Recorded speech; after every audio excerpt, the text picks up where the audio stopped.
에베소서 6장 5절에서 8절의 말씀입니다.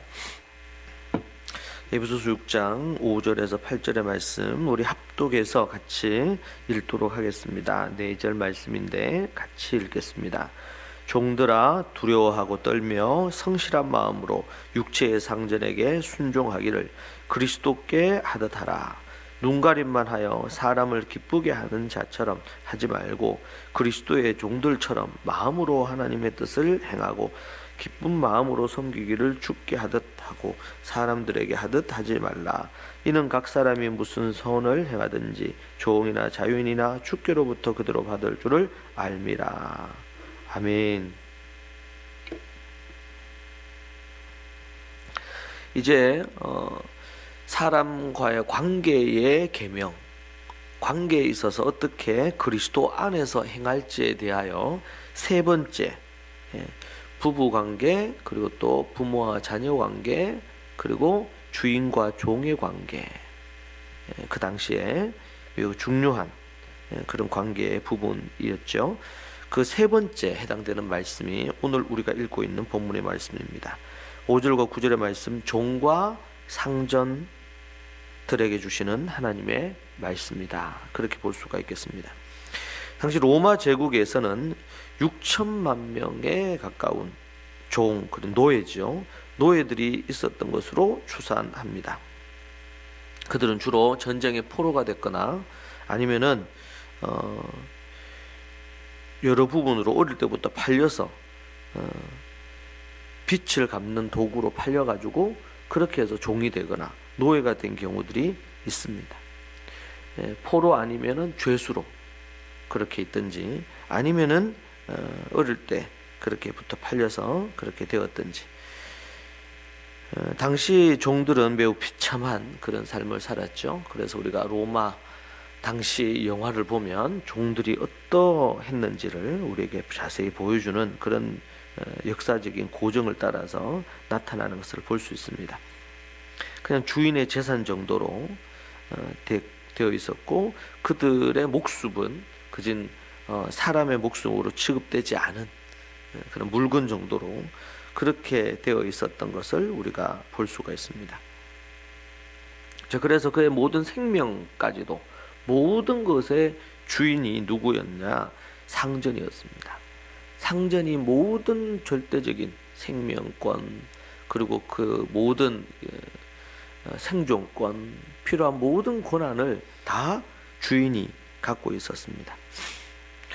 자, 그런데 그 당시에는 이 초대교회 당시에는 에베소 교회 안에도 그 안에는 주인과 종이 함께 있었던 것으로 보입니다. 그런 가운데서 지금 그리스도인 종들은 또 뒤에 보면 그리스도인 상전들은 어떻게 해야 되는지에 대하여 지침, 법을 주고 있는 것이죠.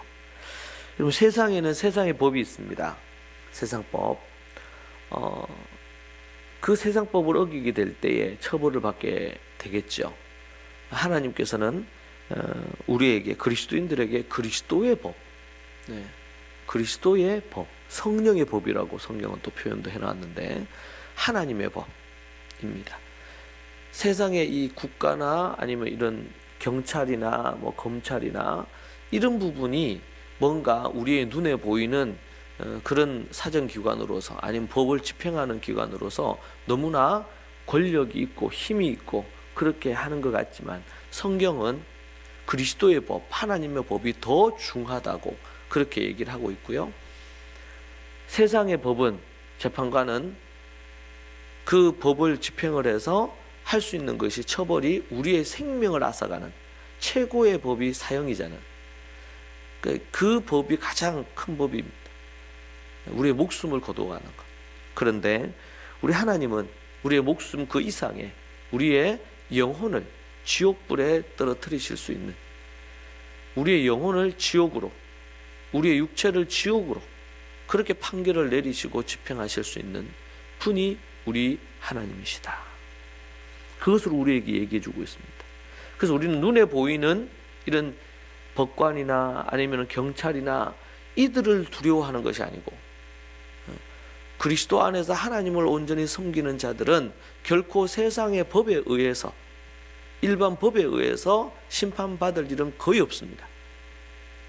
그렇죠? 예수님께서 명령하신 산상수훈을 지키는데 어떻게 우리가 누구를 미워하지 않는 마음을 가지려고 하는데 살인에 해당되는 죄를 지을 수가 있겠습니까? 다른 사람을 보고 음욕만 품어도 그것이 하나님의 법을 어기는 것인데 어떻게 세상에 간통죄나 강간죄나 성폭행이나 이런 일이 있을 수 있단 말입니까? 이건 불가능한 일이죠. 실제로는 모르죠. 지금 중국이나 아니면은 또 북한이나 아니면은 중동 지역이나 이런데 일부는 예수님을 믿는 것 때문에 법을 어겼다고 해서 순교 당하게 되죠. 그런 부분에 하나님의 법과는 완전히 반대되는 악법이죠. 그런 부분들에 우리가 저촉될 수 있을지 몰라도 일반적으로 윤리 도덕적인 그 법에 결코 그리스도인들이 저촉될 일을 할 일이 거의 없습니다. 도리어 상을 줘야 되는 일들이 훨씬 더 많죠. 자, 그렇다면 그리스도인의 종은 그럼 어떻게 행해야 하느냐? 첫 번째로 두려워하고 떨며 상전에게 순종을 해야 된다. 순종하기를 5절에 보면 종들아 두려워하고 떨며 성실한 마음으로 육체의 상전에게 순종하기를 그렇게 나오고 있는 것을 볼 수가 있습니다. 순종하라. 왜 상전을 두려워하고 떨어야 할 건지 바울은 자주 이 표현을 사용합니다. 그리고 구약에서도 두려워하고 떨며 제가 이제 신약 성경을 연구하면서 베드로가 주님 앞에서 두려워하면서 예수님 앞에 저는 죄인입니다. 저를 떠나십시오. 그렇게 했던 게 처음 그 부분을 대했을 때 되게 놀랐어요. 우리 이 시대에는 하나님을 믿고 교회에 나오고 이렇게 하면서 두렵고 떨림이 없지 않습니까? 그런데 베드로와 그리고 사도들이 아니면 또 예수님의 하나님 되심을 딱 느꼈을 때, 발견했을 때 사도들이 아니면은 또 제자들이 두렵고 떨림으로 그분 앞에 그분을 하나님으로 인정하면서 두려워하죠. 구약에서 모든 인물들이 하나님을 배울 때 모세도 그랬고 모든 인물들이 두려움과 떨림으로 그분을 만납니다. 그리스 신화의 특징 중에 하나는 뭐냐면 그러니까 신이 하나님과 같은 존재로 취급을 합니다. 그리스 신화에 나오는 로마 그리스 신화에 나오는 이 신들은 그것이 이제 특징인데 특징. 그래서 그진 인간과 동일한 감정도 느끼고 그리고 어떤 거를 행할 때에 인간같이 느끼고 반응하고 때로는 심지어 지나치게 감정이 폭발해서 어떤 결정도 하고 이런 것들을 그리스 신화를 보면 알 수 있거든요. 그리고 또 뭐 신들 사이에 또 자식을 낳기도 하고 뭐 이런 어떤 인간적인 면모를 많이 갖추고 있어요. 그리스 신화에. 왜냐하면 그들이 이제 생각했던 것은 신도 인간과 같을 거라고 어느 정도는 뭐 다른 면도 있지만 그렇게 생각을 합니다. 여러분 그렇게 되면 어떻게 됩니까? 그 신이 두려움의 대상이 아니지요. 별반 다르지 않는 것입니다. 인간하고. 우리 한국도 지금 시대 사조 자체가 이 신에 대한 어떤 두려움. 옛날에는 우리 어른 세대들이 이런 경우에는 뭐 신앙을 예수님을 믿는 신앙을 갖지 않았더라도 우리 조상들은 정한수 떠놓고 그리고 자신들의 안위를 빌면서 아니면 또 어촌이나 이런 데에서는 바다에서 고기를 잡고 해야 되니까 이런 기상이나 이런 것들이 악화되면 안 되잖아요. 그러니까 그 바다의 신에게 제사 지내고 이랬던 일들이 있죠. 약간 샤머니즘적인 신앙이긴 하지만 그런 어떤 부분으로 그들이 두려움이 있었단 말이죠. 지금 어떤 연세 많으신 어른들을 대하다 보면 그런 면들이 없지 않아 있어요. 그런 어떤 두려움. 그러니까 이런 두려움 자체가 하나님에 대한 아니면 신에 대한 이런 경외감 아니면 공경심 이런 것들이 있습니다. 이것이 이제 예수님을 믿는 믿음으로 오면 예수님을 믿음으로 그 경외심은 하나님으로 바뀌어서 경외심을 유지를 하되 성경적인 가치에 하나님, 예수님, 성령님, 성삼위 하나님을 제대로 알고 배우는 것이 필요하겠죠. 근데 한국교회 가운데 보면 그러기보다도 그런 두려움은 그대로 가지고 왔는데 성경적인 하나님에 대한 두려움, 그리고 또 성경적으로 하나님이 어떤 분인지에 대한 구체적으로 공부를 제대로 성경을 공부를 하지 않다 보니까 여전히 원래 가지고 있던 샤머니즘적인 신관을 그대로 가지고 있는 겁니다. 유교적인 그런 신앙의 패턴들을 그대로 가지고 교회를 나오듯이 예수님을 믿듯이, 그러니까 가치관은 전혀 성경과는 반대되는 것이죠. 그러다 보니까 여러 갈등도 생기고 문제도 생기고 교회가 지나치게 가부장적인 이런 태도를 없지 않아 갖는 거예요. 정말 그 권위를 존중하고 자유로운 부분들 안에 권위를 존중하고 따르고 자발적인 부분들에 대한 것들이 있어야 되는데 그러기보다 억압적이고 강압적이고 무시하고 함부로 대하고 하대하는 이런 문화가 심지어 목회자들 안에도, 목사나 부목사들 안에도 한국교회 안에는 아주 많이 팽배해 있는 것을 봅니다. 왜 그렇습니까? 그것은 성경 기독교적인 어떤 관계의 모습이 전혀 아닙니다. 나중에 우리 상전들아 이러면서 상전에 대한 얘기도 뒤에 나오거든요. 그렇게 얘기할 때 오늘 우리가 봤던 것처럼 그리스도께 하듯하라 그랬잖아. 이게 어디에서 나왔습니까? 앞에 보면 아내들이 남편을 대할 때 요 문구가 그대로 나왔잖아요. 그러니까 이 문구는 단순히 아내들이 남편에게 해야 되는 거구나 라고 하는 독점적인 어떤 그런 표현이 아니에요. 거기만 쓰이는. 지금 보니까 종들이 상전을 대할 때 취해야 될 부분들입니다. 상전에게 순종하기를 그리스도께 하듯하고, 그렇게 말하고 있죠. 그리스도께 하듯하고.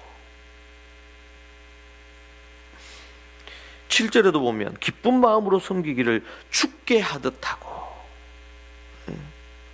사람들에게 하듯 하지 말고 주께 하듯하고. 그러니까 이거는 지금 어떤 아내들이 남편을 대할 때만 해당되는 게 아니고 종들이 주인에게, 그러니까 권위자를 대할 때 가져야 될 기본적인 부분입니다. 나중에 우리 그 뒤에 이제 보시면 이제 상전들이 이렇게 종에게 어떻게 대해야 되느냐 그렇게 나올 때 보시면 이런 거 나와요. 상전들아 너희도 그들에게 이와 같이 하고, 9절입니다. 위협을 그치라. 이는 그들과 너희의 상전이 하늘에 계시고 그에게는 사람을 외모로 취하는 일이 없는 줄을 알미라. 이렇게 표현하고, 그러니까 사람을 대할 때 어떻게 해요? 외모로 취하지 않는다는 거예요. 그래서 상전들도 여기서 그리스도께 하듯하라 이렇게 표현되어 있지는 않지만 상전들이 종을 대할 때 그러면 함부로 대해도 되느냐? 그래서 다른 성경은 어떻게 대해요? 대하라고 되어 있어요. 형제를 대하듯이. 형제를 대하듯이. 종이 아니고 노예가 아니고 형제를 대하듯이 대하라. 그렇게 우리에게 말씀해 주고 있습니다. 그리스도께 하듯하라. 이것은 어떻게 보면 모든 관계에서 우리가 기본적으로 가져야 될 기본 자세와 마인드가 돼야 되겠죠. 그리스도께 하듯. 그리스도께 하듯. 근데 문제는 이제 많은 교회 다니는 사람들이 예수 그리스도를 대할 때 함부로 대해. 하나님을 업신여겨요. 그 당연히 다른 사람들을 대할 때, 아내를, 그 남편을 대할 때, 뭐 아니면 상전들을 대할 때 그런 식으로 대할 수 있겠죠. 그리고 6절에 보니까 뭐라 그랬어요? 눈가림만 하고 사람을 기쁘게 하는 자처럼 하지 말고 그리스도의 종들처럼 마음으로 이렇게. 눈가림이나 사람을 그냥 기쁘게 하는 이런 부분들이 아니라, 그 당시에 종들은 다 이랬단 말이에요. 눈가림으로 했어. 그냥 주인이 볼 때는 막 뭔가를 열심히 하는 것 같이 하고, 안 보면은 그냥 게으름 피우고 일을 안 하고, 뭐 이런 모습이죠. 주인이 뭔가 보면은 뭔가를 아주 극진하게 주인을 대하는 것처럼 대하고, 맡겨진 일을 열심히 하는 것처럼 하고. 근데 그렇게 주인이 어디 나가거나 이렇게 하면 완전히 게으름을 피우고 충성스럽게 일하지 않는, 이 두려워 떤다고 할 때는 어떻게 보면은 그 주인에 대한 상전에 대한 무서움을 또 한 면으로 우리가 볼 수가 있습니다. 우리가 뭐 경찰관이라 이런 부분, 교통경찰관이 이렇게 운전할 때도 경찰관이 있으면 조심하잖아요. 그런 게 어떤 거예요? 그 사람이 뭔가를 판단하고 딱지도 끊을 수 있고 이렇게 할 수 있는 사람이기 때문에 그를 두려워하기도 하고 무서워한단 말이에요. 혹시나 영적인 권위를 가진 지도자 앞에 설 때도 성경에 보면 그렇죠. 사울이 왕이 되기 전에 사무엘 앞에, 선지자 앞에 하나님의 사람이라고 이렇게 표현되어 있어요. 그 사람을 만나는 걸 두려워했습니다. 그건 어떻게 보면 당연한 겁니다. 왜? 그는 하나님을 대언하고 하나님의 말씀을 대언하고 하나님의 뜻을 전하는 자이기에, 하나님의 그 뜻 앞에서 내가 어떻게 하나님 앞에 서 있고 비춰질 거냐, 정말 내가 하나님이 원하시는 모습으로 비춰질 거냐. 그런데 그것을 집행하는 사람이란 말이야. 그러니까 이게 사울이 왕이 되기 전에, 그가 왕이 되고도 한 2년 동안은 겸손했지만 왕이 되기 전에 아주 어떻게 내 같은 자가 그 하나님의 사람 사무엘 그분 앞에 내가 설 수 있느냐, 그랬거든요.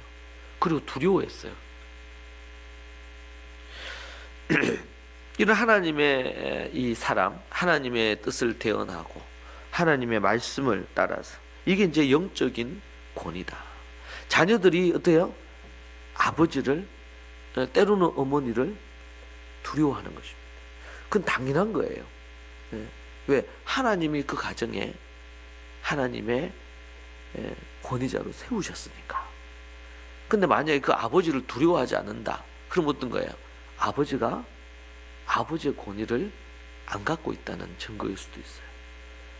자녀가 뭔가 잘못하고도 아버지에게 함부로 해. 아버지가 자신의 잘못에 대해서 책망할 것에 대한 두려움이 없어.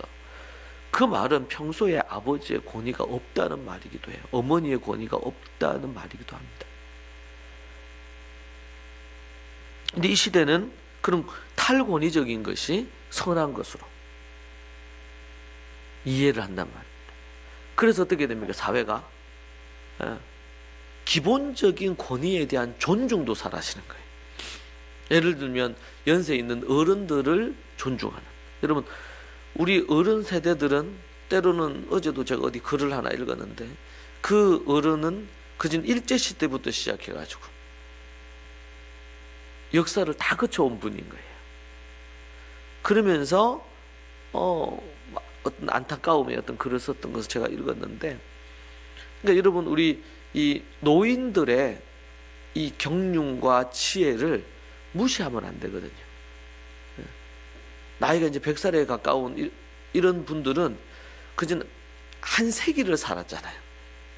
한 세기를 살았단 말은 한 세기 동안 있었던 역사 속에 있었다는 얘기예요, 이분들이. 그러면서 후대 사람들은 책으로 보는 것을, 책은 여러분 때로는 왜곡될 수도 있죠. 소설도 그렇고 이런저런 책들은 약간은 편파적일 수 있어요, 자기 입장에서. 어떤 사관에서 이 책을 쓰느냐, 역사책도 그렇고. 그런데 그 시대를 살았던 사람들의 실제적인 증언은, 제가 지금은 이제 돌아가셨는데 제가 이제 몸이 아픈 것 때문에 용인에 있거나 아니면 그 전에 분당에 있거나 이렇게 할 때 치료받았던 분이 계세요. 예. 그 한의사신데 이제 그분을 제가 접하면서 근데 그분을 만나서 이렇게 지내다 보니 그분이 이렇게 북에서 월남 이게 한 분이에요. 내려오신 분이에요. 그래서 늘 제가 갈 때마다 북에 자기 어머니 늘 얘기를 하세요. 연세가 이제 많으셨죠. 제가 만났을 때만 해도 그진 85세 정도 이래 되셨으니까. 그래서 작년인가 그때 이제 돌아가셨어요. 돌아가셨는데 이제 그분이 그리고 그분과 더불어 이렇게 남한으로 이렇게 내려온 피난 오신 그런 분들이 엮었던 책을 제가 그분도 같이 한 편을 쓰고 해가지고 제가 받았습니다. 그 당시에 이제 그 정도 부분이니까 그진 어디에요? 아주 지식인에 속하겠죠. 그때 공부도 하시고 또 이런 의술을 행하고 이렇게 했던 분이고 또 집이 아주 부자였다 하더라고요. 그런데 이제 북에서 자기 아버지가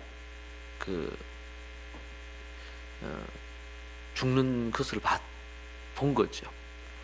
그리고 이제 어디 숨어 있다가 도저히 안 돼서 아버지 가시고 이렇게 그 공산당에 의해서 이제 죽고 이렇게 하는 걸 보고 다 집안 재산 다 몰수당하고 이런 걸 보면서 이제 그 어머니가 이제 아들을 이제 보낸 거예요. 보낼 때 이제 그분 얘기로 그래요. 그냥 몇 주간 아니면 길어도 몇 달 정도면 다시 이제 고향으로 갈 걸로 생각하고 그렇게 이제 내려오신 것이 그진 뭐 평생을 다시 못 돌아가고 그렇게 하셨는데 이제 그분에게 이런저런 그런 부분들에 대한 얘기를 그 당시에 어땠는지에 대한 이야기죠. 그런 부분들에 대한 이야기를 듣습니다. 그러니까 그런 이야기들은 역사 속에 매우 중요한 가치가 있죠. 책들은 이런저런 편파적인 부분도 가질 수도 있고 객관성을 잃을 수도 있는 부분들이 있으니까 뭐 탈북민과 관련된 부분들에 대한 얘기도 있을 때도 뭐 여러 가지 책들이 있을 수 있는데 제 같은 경우에는 제가 이제 압록강 쪽에서나 아니면 이런 부분을 할 때 한때 이제 탈북자들 이렇게 해서 숨겨주는 그런 압록강에서 기차 타고 아주 멀리까지 해가지고 숨겨서 거기서 그 안에서 몇 주간 동안 말씀을 가르치는 이런 일들을 그때 꽤 몇 번 했었어요. 그러면서 이제 그때 그들을 만나면서 경험했던 게 제가 있잖아요. 그리고 그 20대 아니면 10대들한테 들었던 이런 북한의 이야기를 생생한 이야기도 제가 듣고 이제 그런 얘기를 들으면서 이제 갖는 경험이라 그럴까요? 생각들 이런 것들을 가질 수 있습니다. 그래서 이제 노인들의 지혜를 그 성경에도 보면 노인들의 그 지혜를 귀하게 여길 것에 대한 얘기를 합니다. 이게 매우 중요한 부분이에요. 상전을 두려워하고 떠는 것 이것은 매우 중요한 부분입니다. 성경에 그렇게 우리 얘기하고 있어요. 그러니 그럴 때 어떻게 해요? 종이 그 상전을 귀하게 여기겠죠. 존귀하게 여기겠죠. 그분의 말씀을 또 귀중하게 여기겠죠. 그리스도인 종이라면 상전을 두려움과 떨림으로 순종을 해야 될, 복종을 해야 될 책임이 있다. 당연히 그리스도 주 안에서 행해야 되는 일이긴 하죠. 예를 들면 그 상전이 그 주인이 누군가를 살해하도록 명령한다면 그리스도인 종은 심지어 그 주인에게 맞아 죽을지언정 그렇게는 하면 안 되겠죠. 그런 것처럼 둘째는 성실한 마음으로 하는 것입니다. 5절에 보니까 성실한 마음으로 육체의 상전에게 순종하기를. 이 성실이라는 단어는 관용 아니면 자유, 단순, 전심 뭐 이런 뜻을 갖고 있습니다. 전심을 다해서 그 상전을 대하고 두렵고 떨림으로 그 상전을 대하고 그리스도께 하듯이 말을 하고 그 주인에게 그 상전에게 일편단심 충성을 다하고 요즘은 예전에도 그렇지만 요즘은 자신들에게 필요한 거 자기에게 좀 유익한 거 나에게 내 가정에 유익한 거 그러면은 어떠한 신의도 저버리는 시대 속에 우리가 살고 있습니다.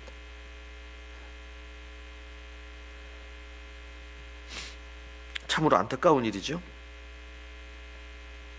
심지어 자신의 생명을 구해줬다 하더라도 자신에게 지금 당장 필요한 유익과 미래에 뭔가 보장이 된다면 자신의 생명을 구원해 준 그 사람도 배신하는 시대 속에 우리가 살고 있습니다. 그러나 그리스도인의 종은 그러면 안 된다고 얘기하고 있습니다.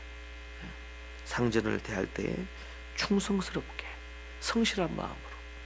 그래서 달란트 비유에서도 뭐라 그럽니까? 착하고 충성되다. 이 충성이란 부분이 이 성실이란 것과 맥을 같이 합니다. 충성스러움입니다. 늘 한결같이 일관된 태도로 충성스러운 부분. 제가 이제 이 사역이 오래되고 여러 많은 사람들을 여러 많은 부분에서 대하게 되지 않습니까? 이제 그러면서 보면은 그래요. 사람들이 처음에는 마음이 좋다가도 그렇지 못한 경우들을 봅니다. 참 안타까운 일이지요. 하나님 앞에서 감사하고 또 충성되고 일관된 한결같은 마음을 가진 사람을 얻는다는 것은 참 쉽지 않은 것 같습니다. 그리고 우리 자신들도 그런 사람으로 우리가 어떤 일을 할 때 우리 아랫사람이 오늘 이거 보니까 종이지 않습니까? 아랫사람이 있을 수가 있고 여러분이 또한 종이 될 때도 있고 종의 위치, 아랫사람 위치에 있을 때도 있고 우리가 윗사람의 위치에 있을 때도 있고 그렇죠. 그래서 윗사람의 위치에 있어서 다른 사람, 아랫사람을 그렇게 할 때 그때 가장 중요하게 여기는 뭐냐면 정말 주인을 향해서 착한 마음을 갖고 충성스러운 거예요. 그래서 제가 사역을 쭉 하면서 참 그런 일이 몇 번 있었어요. 정말 이 사람에게 정말 이제 중요한 일을 맡겨야 되겠다. 이렇게 해서 이제 마음에 기도하면서 결정하고 또 뭐 예를 들면 몇몇 리더십들하고는 상의도 하고 이렇게 했는데 그렇게 해서 그거를 이제 발표하려고 하는 얘기를 하려고 하는 그 주간에 일이 터지는 경우를 저는 몇 번 봤어요. 저는 그러면서 참 많이 놀랐어요. 왜 이런 일이 벌어질까? 그 숱한 많은 날들이 있는데 왜 하필이면 이 주간에 이제는 그 사람을 여차여차해서 이제는 세우려고 하는 이 타이밍에 왜 이런 일이 생길까? 그러니까 그런 일이 몇 번 있었습니다. 그러면서 이제 없었던 일이 돼버렸죠, 실제로.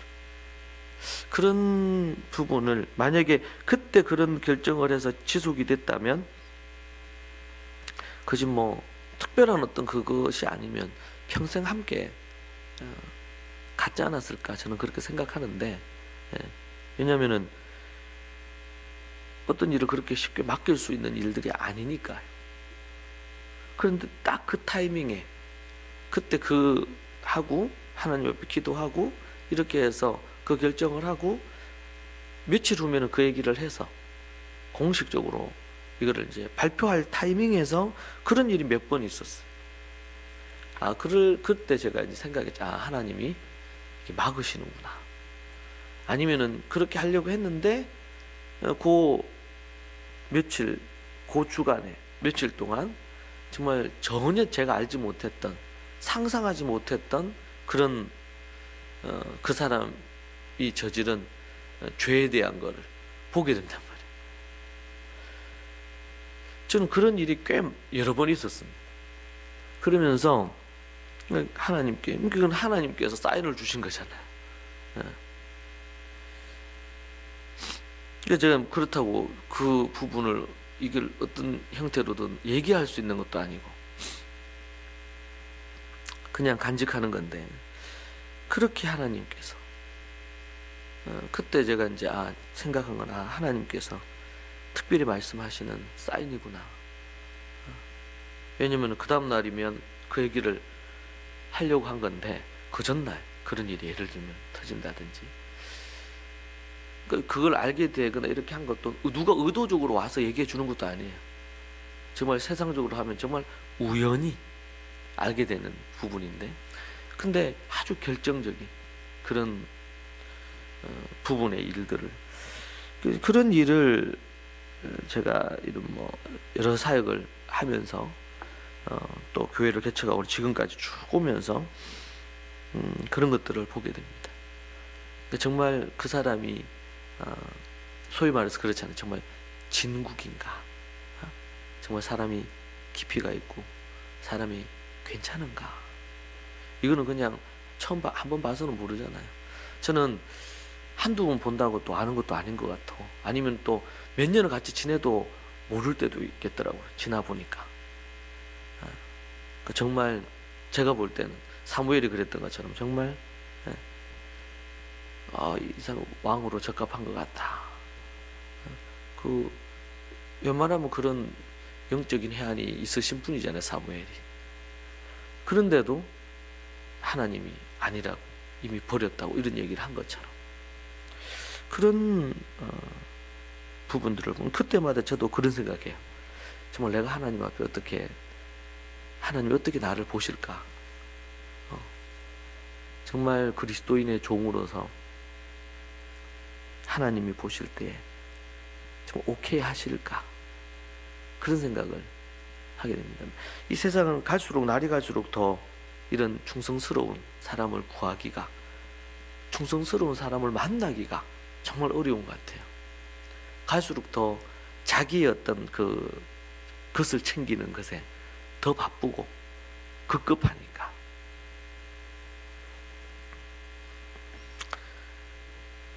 그 사람이 진정한 그리스도인의 종인가? 그리스도인인가? 우리는 모두가 그리스도의, 예수님의 종이지 않습니까? 그런 사람들에게 정말 그 사람이 그리스도의 진정한 종인지를 알 수 있는 것은 그 사람의 성실함, 충성스러움에 달려있는 것이죠. 우리가 그리스도인이 된다고 할 때에 단순히 예수님을 믿는다는 고백을 넘어서서 충성스러움을 갖는, 베드로가 자신의 생명의 위협을 느낄 때 언제라도 예수님을 팔아버리지 않습니까? 그런데 그런 그가 진정으로 성령을 체험하고 변하면서 목에 칼이 들어와도, 심지어 거꾸로 십자가에 매달려도 예수 그리스도를 부인하지 않는 그런 정말 충성스럽고 믿을 만한, 신뢰할 만한 사람이 되지 않습니까? 저는 우리 교회 안에도, 용인 그리고 대구 교회 안에도 그런 사람들이 교회의 직분을 갖고 또 시간이 지나면서 지혜자들이 돼서 많은 다음 세대, 그 다음 세대에게 본이 되는 그런 사람들이 많아야 된다. 한국 교회에 정말 유명한 네노라는 말한 교회들이 한국 교회 안에 있는데, 그 교회가 대부분 교회 안에서 목사와 장로간이든, 아니면 장로와 장로끼리든, 아니면 장로와 집사간이든 분쟁과 다툼과 싸움이 얼마나 많은지 모릅니다.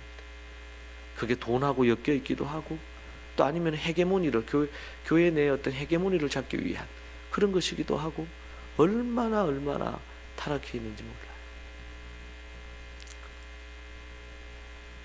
얼마나 안타까운 일인지 모릅니다. 그러면서 때로는 세상으로부터 욕도 얻어먹고. 그런데 여러분, 우리가 그리스도의 종으로서 오늘 본문 이 말씀만 갖고도, 이 말씀에 우리가 신실하게 반응하기만 해도 그런 일은 교회 안에서 있을 수 없는 일이죠. 있을 수 없는 일이에요.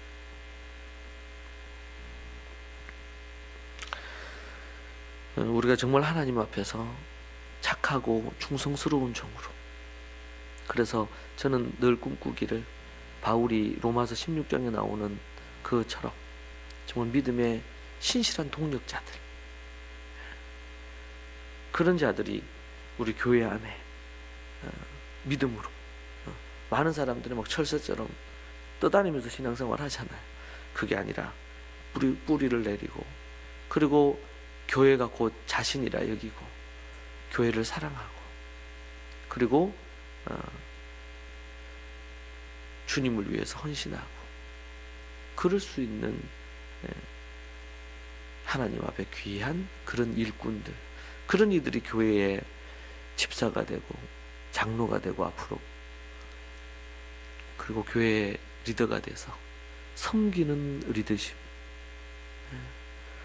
그리스도의 종이 돼서 성도들을 섬기는 그런 리더십, 그런 경륜과 지혜가 있는 집사와 장로들이 교회 안에, 우리 좋은 교회 가족 교회 안에, 그런 이들이 이제 앞으로 많아져서 그렇게 윗대가 되면은 그 다음 세대들도 그 모습을 보고 지혜자들, 성숙한 자들이 또 교회의 일꾼이 되고, 그게 아니고 보통은 지혜 없고 말빨 세고 돈 좀 있으면 교회에서도 한자리 하면서 뭔가를 한단 말이에요. 이것은 너무나 성경적이지 않는 모습입니다. 여러분, 우리가 모두 다 그리스도의 참된 종이 되었으면 좋겠습니다. 오늘 같이 이 말씀 붙들고 같이 우리 한번 간절히 기도하시죠.